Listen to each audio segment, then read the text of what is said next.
All right, how's it going, everybody? Well, today we are going to do just a regular old air conditioner swap. And we got behind us here what we're doing the swap on, just a little old travel trailer. And customer's got a Brisk Air II. I don't know if you can see it up there. He's got a Brisk Air II air conditioner, and we've already come out and diagnosed this on another day and even met with an inspector to confirm with the inspector that, yeah, the air conditioner is truly dead in the water. Well, it's not dead in the water. It's just not cooling anymore.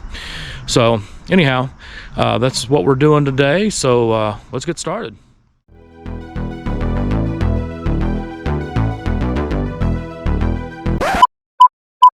All right, of course we've got Jason. Jason's my guy right now for a few months, but anyway, we got our Dometic sealing assembly here, and Jason's popped out the air filter side. Now we're going to pop out the air dump side of that sealing assembly. It comes out the same way. All right, now Dometic's got a couple, 2 or 3 different sealing assemblies, and this one is the one they decided to use on this trailer.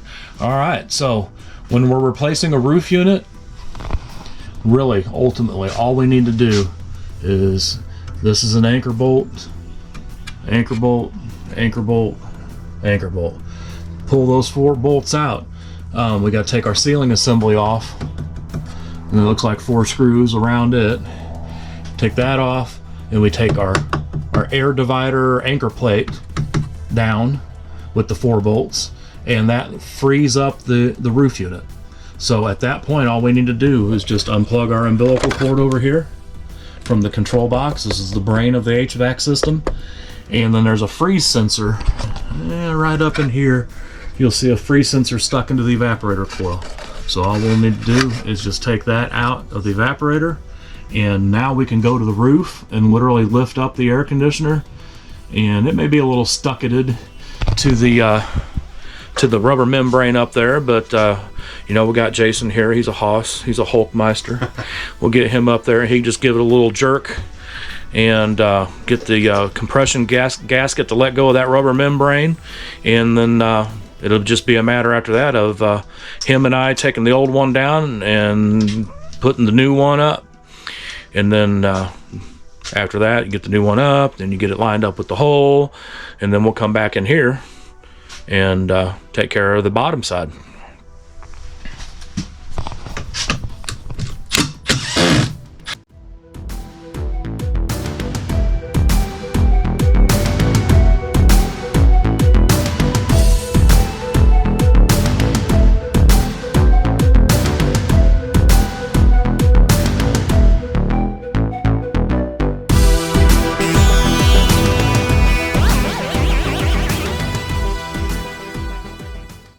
Now, so one thing that I've noticed here, and I noticed it the other day when we were diagnosing this, you can see this foam insulation here absolutely interfering with airflow. Whoever installed this didn't install it well.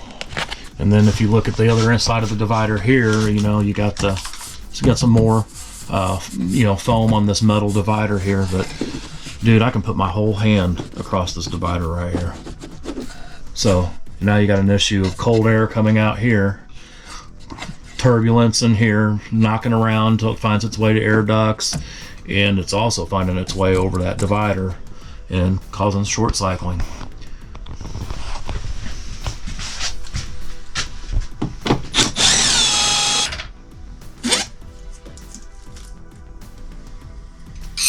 And that'll be a little stuck to the ceiling. And then, you know, because of all the wires on that control box, you can just let that divider hang.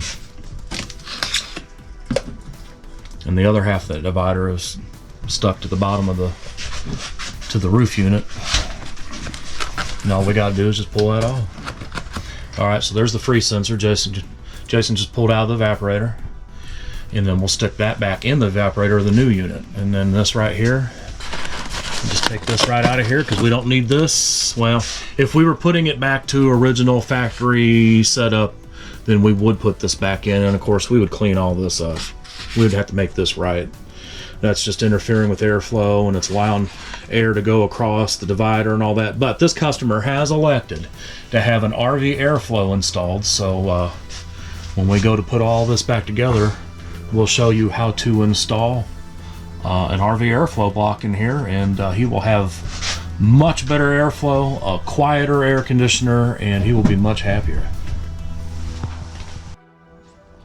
Well, normally we would take our ladder here and extend it out and get out the tow strap, unpackage the air conditioner, and then we would, one guy gets on the roof and he pulls the air conditioner up the ladder, and the other guy controls it as it goes up the ladder and kind of helps with the weight. But today this camper is, you know, it's just a small travel trailer, and I've got these nice Rhino line toolboxes here with the ladder rack. So we're going to, we're just going to take it and just sit it on the roof. Sounds like a game plan, doesn't it?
Okay, so now Jason's on the roof. He's got the new unit down.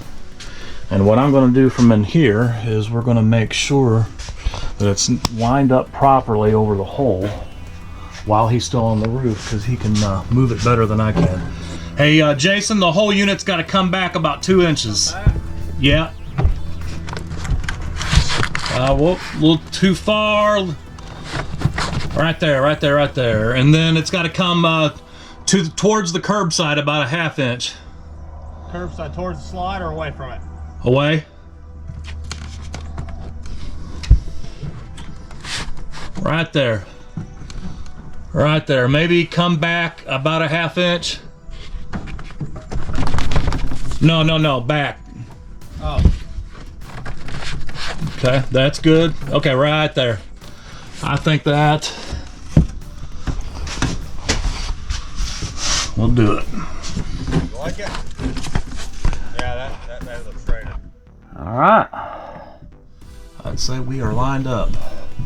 Basically, we're just wanting to make sure that our holes where our bolts go are going to be in all 4 corners, right? All right. Now at this point, this is where we prep to put the RV airflow in, because that guy's going to have to go between this and the roof unit. So let me go get that. Well, as soon as I set the camera down, I was like, you know what? That needs to get talked about. Well, here's our plenum. The plenum is this area here. Where's our ducts? Oh, right there. Now you tell me how much air is going to move through that duct. I mean, it's already not a very tall duct, right? You got all this stuff in the way, interfering with the airflow. So one of the things that you get with the new RV airflow is a a plastic piece Jason's just pulled out of the box here. This right here, we will work our duct openings a little bit. We'll put these in, and the block these will compress against this block here, so it doesn't let any air leak out between this and the block. But all cold air goes in here, cold air comes out here, runs down the ducts, and this thing's the real deal. It blows a lot more cold air throughout the coach, and it sure takes a lot of the noise away, because now you don't have the air turbulence making noise. Okay, so what we got going on here, like I've already shown you, these ducts really are not done very well, you know. So what we're going to do, I've never seen a manufacturer use this stuff around in the plenum like this. I'm wondering if somebody's added that. But I don't care that it's here, and I don't care that it's here, but it's interfering with my ducts. So we're going to take some of this stuff away from around the ducts so that we can get our plastic duct inserts in. As you can see, those air ducts, it's just foam board. You know, they're not using nothing, you know, like in a house. Of course, I don't know, maybe houses these days they're using foam board ducts in them too, who knows. But these ducts are just a little bit narrower than normal, but I just tried to dry fit one of those plastic duct inserts that we got with the RV airflow, and it fits. It's a snug fit, but it fits. So we're going to get those inserts in on both sides, and then we can go ahead and dry fit our block into the plenum.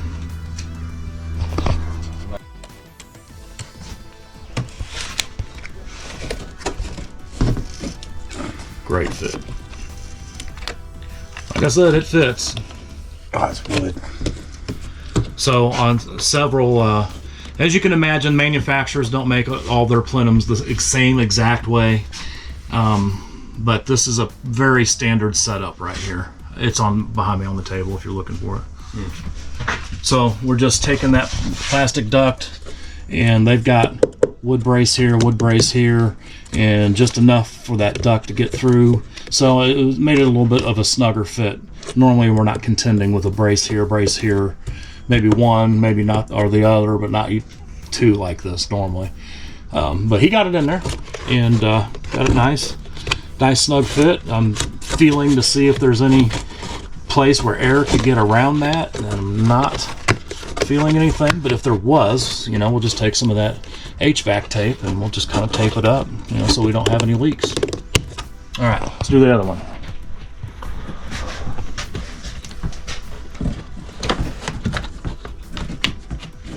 All right, nice fit. Okay.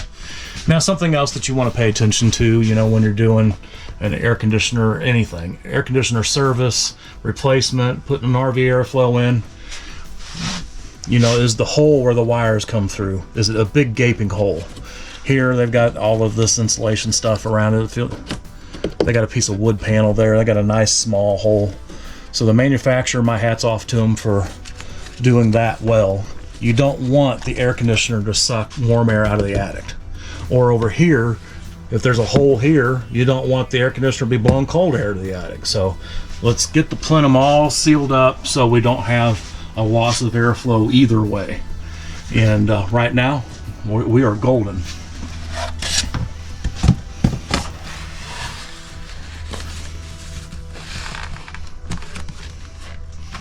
All right.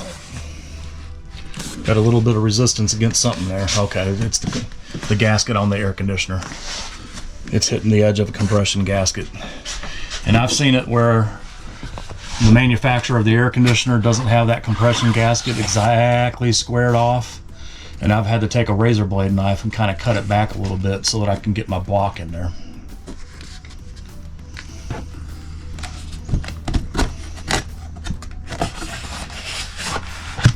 All right.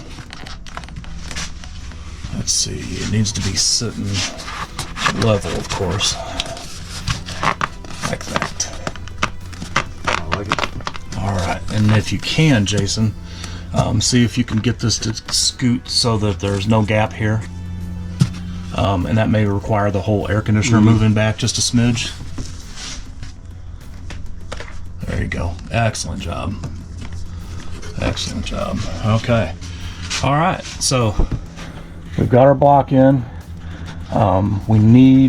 We're probably going to have to move the roof unit back a little bit because the block is back as far as it can go. But as you can feel right here, All right, a little gap. there's a little gap where the discharge is on the roof unit compared to what the RV airflow seal.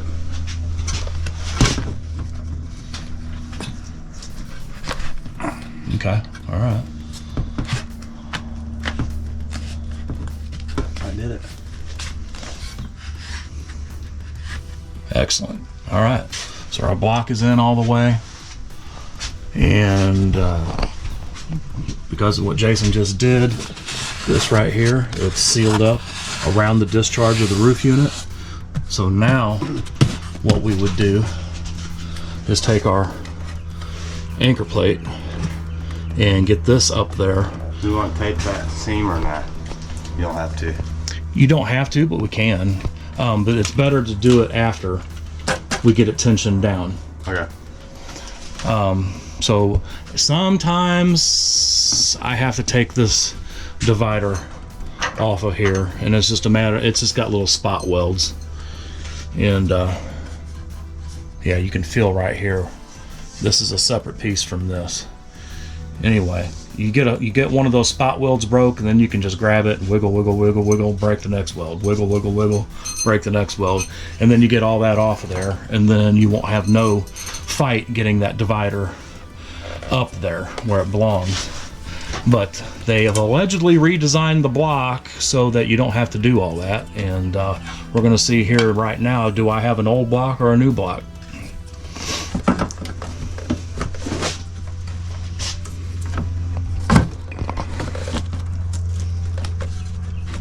Excellent.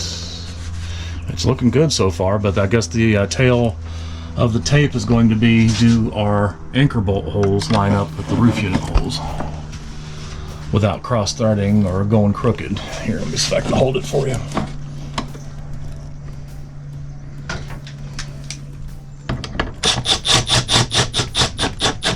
All right.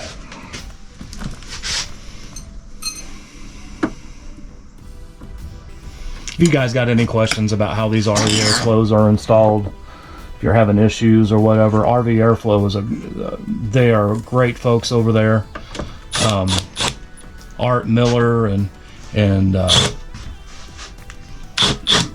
his team field questions all the time, and they'd be happy to help you out with your questions.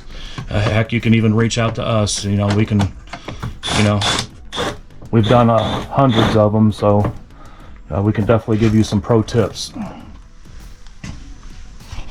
you give me a flashlight?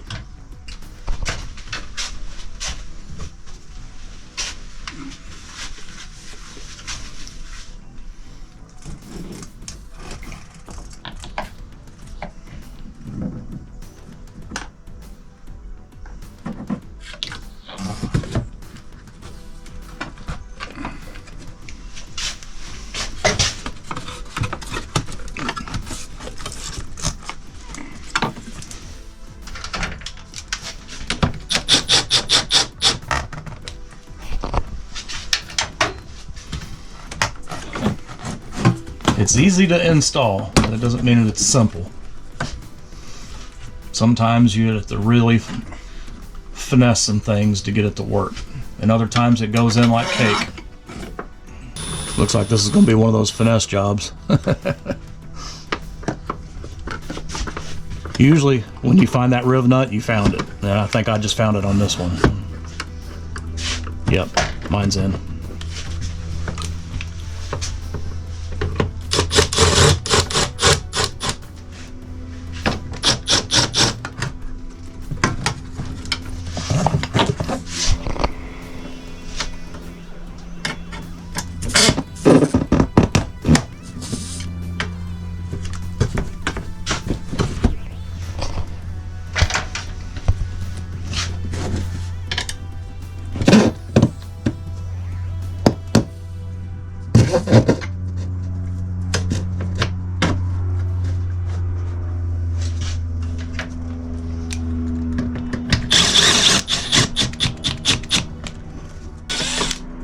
You would think with 3 bolts in, it wouldn't Right be up. easy to find the 4th, but it's not always the case. Yeah, embarrassingly enough. Yeah, you got it. You got it.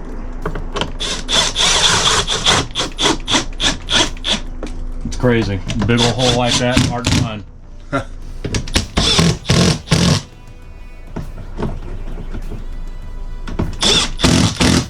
Alright, now with these air conditioners, they have that compression gasket up there. Where's our flashlight? So we can see up there, here's our compression gasket. Now, what they say is a 50% compression of this gasket. 50% is really wrenching down on it. So what I do when I put these units in, I just get these guys. You learn how many Ooga Doogas to use. You learn how many Ooga Doogas to use. But we just get these anchor bolts, just get them snugged up good, check that compression gasket out. Do you see any daylight around it? And usually, you know, if you do it the way we're getting ready to do it, it'll be fine. It'll be waterproof, water resistant, good to go.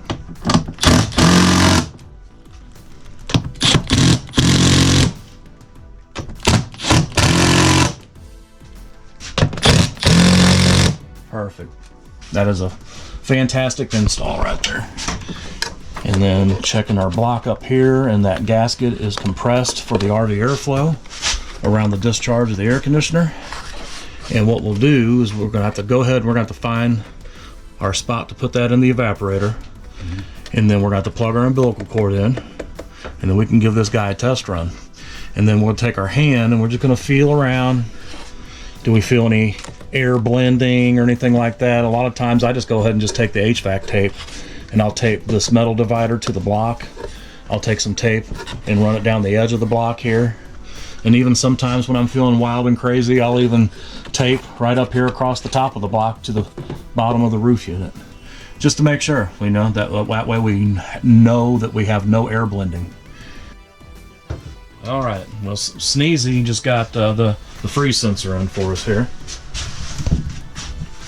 Let's see, we got our umbilical cord plugged in, and freeze sensor right there. I don't know if you can see it in the video. There it is. It's stuck right in the middle of the evaporator there. And what we're going to do now is we're going to go ahead and give her a test run. Now, since the block has been installed, there's not going to be an air shower or an air dump anymore. But all we got to do is go to a nearby vent, and we'll be able to feel how cold it is.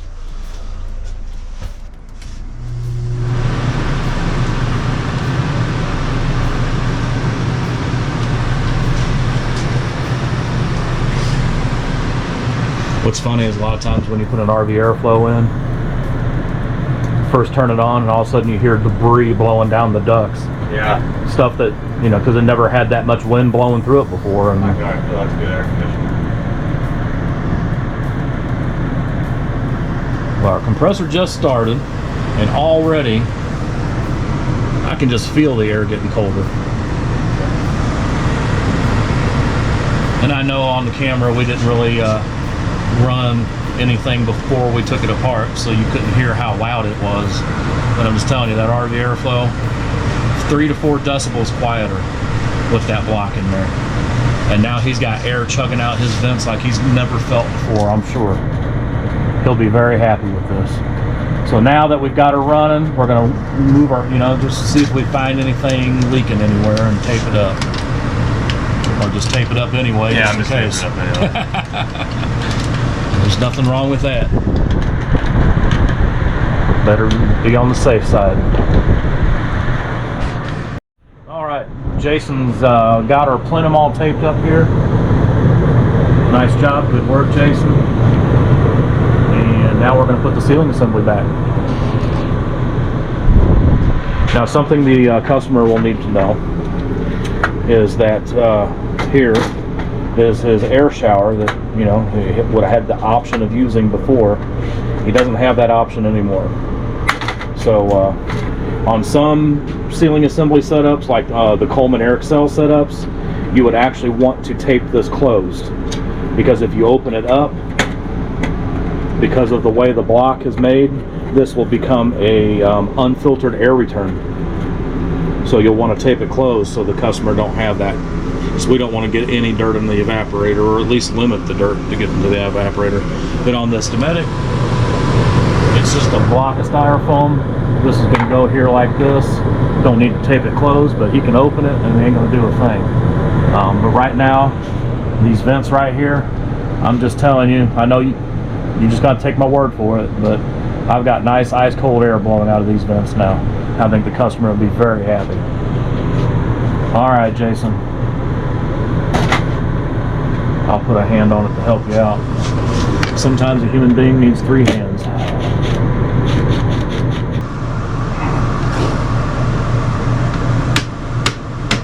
Yeah. That's the right idea.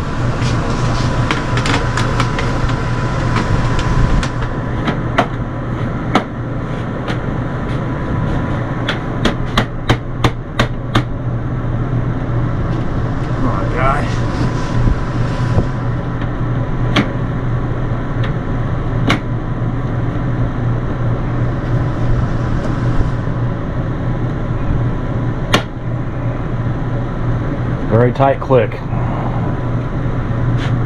And those things can be dangerous to take off just because of that. You know, taking your little screwdriver here and, you know, doing a little pry like that to get it to kick out of its snap. And man, if you're not careful, like having your hand here or something, this thing will go woo, across the room. Ask me how I know. All right. Well, folks, other than cleaning up, that's about it. Guys, I appreciate you watching, and hope you find value in the videos that we make. And if you just give us a subscribe and like and hit the reminder bell, leave a comment, good, bad, or ugly, you know, we'll talk to you. And definitely go over and check out Hillbilly RV. My buddy up in West Virginia, man, he's got years of videos. He's got years of experience, and man, great stuff to watch over there. So yeah, go check out Hillbilly RV, and then Shelburne RV over in Tennessee. He's been doing YouTube for a couple of years now, and runs a great operation over there in Cleveland, beautiful Cleveland, Tennessee. And yeah, if you like what we got going on here, go give those guys a watch, give them a subscribe, give them some likes, show them some love.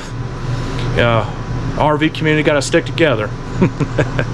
Guys, I appreciate you. Thanks for watching, and we'll see you in the next one.